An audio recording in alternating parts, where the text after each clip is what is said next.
Very very very important top 10 practice set में पहला question है, महाराणा प्रताप सागर जलाशय जो व्यास नदी पर हिमाचल प्रदेश में स्थित है उसे किस नाम से जाना जाता है? यह जाना जाता है पोंग डैम। महाराणा प्रताप सागर जलाशय किस नदी पर है? व्यास नदी पर है। किस प्रदेश में है? हिमाचल प्रदेश में। किस नाम से जाना जाता है? पोंग डैम। इसका निर्माण 1975 में हुआ था। यह सबसे ऊंचा भूकंपरोधी बांध था। यह जलाशय रामसर कन्वेंशन द्वारा घोषित भारत में 75 अंतरराष्ट्रीय आर्द्रभूमि स्थल में से एक है। कितने आर्द्रभूमि स्थल हैं? 75। विश्व आर्द्रभूमि दिवस 2 फरवरी को मनाया जाता है। क्यों मनाया जाता है? क्योंकि रामसर एक जो कि ईरान का शहर है जहां 2 फरवरी 1971 के इसके संरक्षण के लिए हस्ताक्षर किए गए थे, तो इसी वजह से 2 फरवरी को हर साल विश्व आर्द्रभूमि दिवस मनाया जाता है। संसद के द्वारा संविधान की प्रक्रिया और उसके संशोधन से जुड़ा अनुच्छेद 368 भारतीय संविधान के किस भाग के अंतर्गत संग्रहित है? ये सही है ए ऑप्शन 20वें। भारतीय संविधान में वर्तमान में 395 अनुच्छेद हैं और अगर इसके जो भाग इसमें इंक्लूड किए गए हैं वो भी जोड़ लिया जाए तो 470 हैं और 12 अनुसूचियां हैं और ये 25 भागों में विभाजित हैं। वर्तमान अनुसूचियां 12 हैं, लेकिन निर्माण के समय अनुसूचियां कितनी थी? 8 थी। इस समय 12 है, निर्माण के समय 8 थी। भारतीय संविधान 26 नवंबर 1949 को पारित हुआ तथा 26 जनवरी 1950 से प्रभावित हुआ। उसी दिन गणतंत्र दिवस मनाया जाता है। भारत के संविधान का मूल भारत सरकार अधिनियम 1935 को माना जाता है। चलिए अगले क्वेश्चन की तरफ बढ़ते हैं। वैदिक लोगों द्वारा किस धातु का प्रयोग सबसे पहले किया गया था? ये तांबा का प्रयोग सबसे पहले किया गया था। ऋग्वैदिक आर्य लोहे से परिचित नहीं थे। मनुष्य द्वारा सर्वप्रथम जौ अन्न के प्रयोग के साक्ष्य प्राप्त हुए थे। बौद्ध धर्म में बुल का संबंध बुद्ध के जीवन की किस घटना से है? ये जन्म से है। कमल और साण मतलब बुल का संबंध बुद्ध के जन्म से है। घोड़ा गृह त्याग से है। पीपल बोध वृक्ष ज्ञान से है। पद चिन्ह निर्वाण से है और स्तूप का संबंध मृत्यु से है। खेलो इंडिया युवा खेल को पहले किस नाम से जाना जाता था? पहले जाना जाता था खेलो इंडिया स्कूल गेम। किस नाम से? खेलो इंडिया स्कूल गेम। इसके एक्स्ट्रा फैक्ट्स देखते हैं। इसका आयोजन जनवरी या फरवरी में वार्षिक रूप से मतलब हर साल आयोजित किया जाता है जनवरी या फरवरी में। 2 श्रेणियों में मतलब उद्देश्य इसका क्या है? जमीनी स्तर पर प्रतिभा की खोज। अगर उद्देश्य पूछा जाए खेलो इंडिया युवा खेल का उद्देश्य क्या है? उद्देश्य है जमीनी स्तर पर प्रतिभा की खोज। मुख्यालय कहां पर है इसका? नई दिल्ली में है। चलिए अगले क्वेश्चन की तरफ हम लोग बढ़ते हैं। अगला क्वेश्चन है 6वां।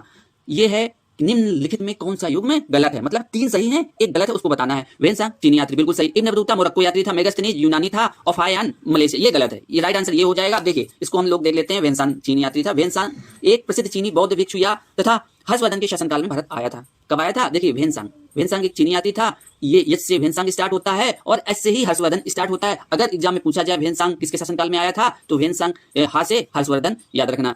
वेनसांग 15 वर्षों तक भारत में रहकर अपनी पुस्तक कौन सी अगर पूछ लिया जाए शियुकी इनकी पुस्तक थी। वेनसांग की पुस्तक का नाम क्या था? शियुकी में उन्होंने क्या किया था? भारत के मतलब अपनी यात्रा और तथा तत्कालीन भारत का विवरण दिया है। मोरक्को यात्री इब्न बतूता मध्य एशिया के मार्ग से होते हुए भारत पहुंचा। वह वर्ष 1333 में सिंध पहुंचा। उस समय मोहम्मद बिन तुगलक इनका कार्यकाल था 1325 से 1351 के मध्य। दिल्ली का शासक ये था। उसी समय जो है मोरक्को यात्री इब्न बतूता मध्य एशिया के मार्ग से होते हुए आया था। इब्न बतूता की पुस्तक भी पूछी जाती है, बहुत इंपॉर्टेंट है। रिहला किताब उर रिहला थी।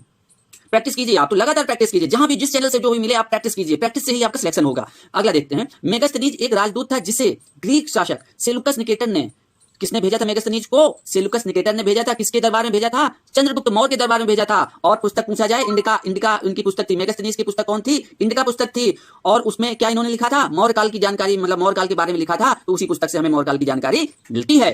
फायान कौन था? एक गुप्त शासक मतलब फायान जो है चीनी यात्री था। वो गुप्त शासक चंद्रगुप्त द्वितीय के शासनकाल में 375 ईस्वी से 1414 के दौरान 399 ईस्वी में आया था। भारत कब आया था? 399 आया था और वर्ष 1414 ईस्वी में अपने देश चीन लौट गया था। देखिए इनका शासनकाल चंद्रगुप्त द्वितीय का कितना माना जाता है? जाता है 375 ईस्वी से 1414 में। तो 399 में आया इंडिया और 1414 मतलब जब उनका कार्यकाल खत्म हुआ तभी जो है फाहियान वापस लौट गए। फाहियान बौद्ध धर्म की उत्पत्ति की खोज के विचार से आया था। फाहियान का उद्देश्य क्या था? फाहियान का उद्देश्य था बौद्ध धर्म की उत्पत्ति की खोज।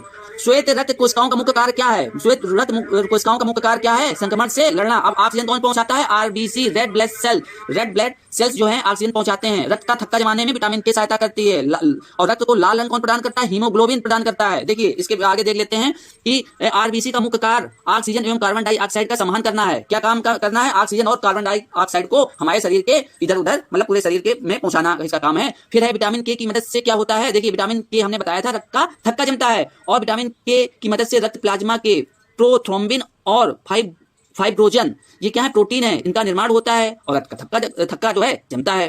खून में बड़ी संख्या में लाल रक्त कोशिकाएं मौजूद होती हैं जिसमें हीमोग्लोबिन होता है। हीमोग्लोबिन असल में लाल रंग का आयरन युक्त प्रोटीन होता है जिसका काम फेफड़ों से ऑक्सीजन लेकर शरीर की विभिन्न कोशिकाओं तक पहुंचाना है। देखिए क्या करता है? लाल रक्त कोशिकाएं फेफड़ों से ऑक्सीजन लेकर शरीर की विभिन्न कोशिकाओं तक पहुंचाती हैं। आकाश नीला क्यों दिखाई देता है? देखिए दोस्तों आकाश नीला दिखाई देता है प्रकाश के प्रकीर्णन के द्वारा।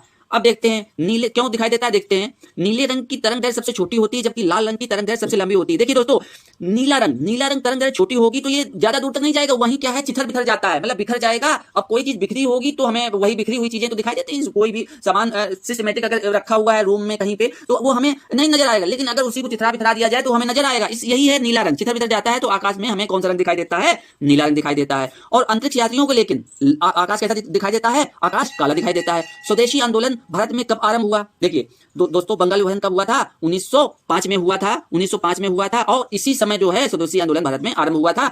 और ये बंगाल विभाजन किसके शासनकाल में हुआ था? लॉर्ड कर्जन ने करवाया था।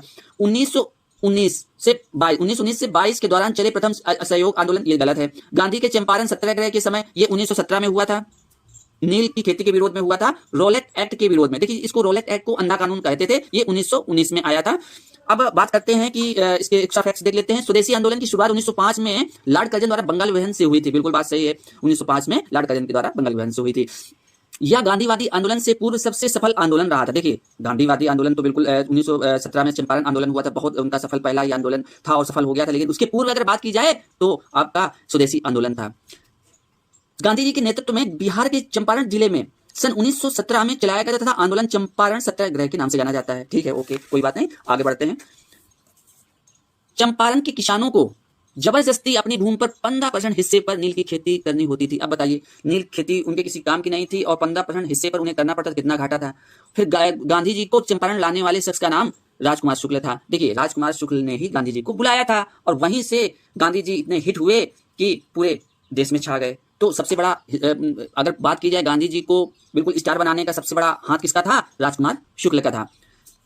अब देखिए आखिरी क्वेश्चन है, राष्ट्रपति द्वारा किसके अनुमोदन पर लोकसभा को भंग किया जा सकता है? दोस्तों चैनल को सब्सक्राइब लाइक जरूर कर दीजिएगा क्योंकि आपको बहुत मेहनत से कई किताबों से सिलेक्टेड मटेरियल हम आपको लाए हैं।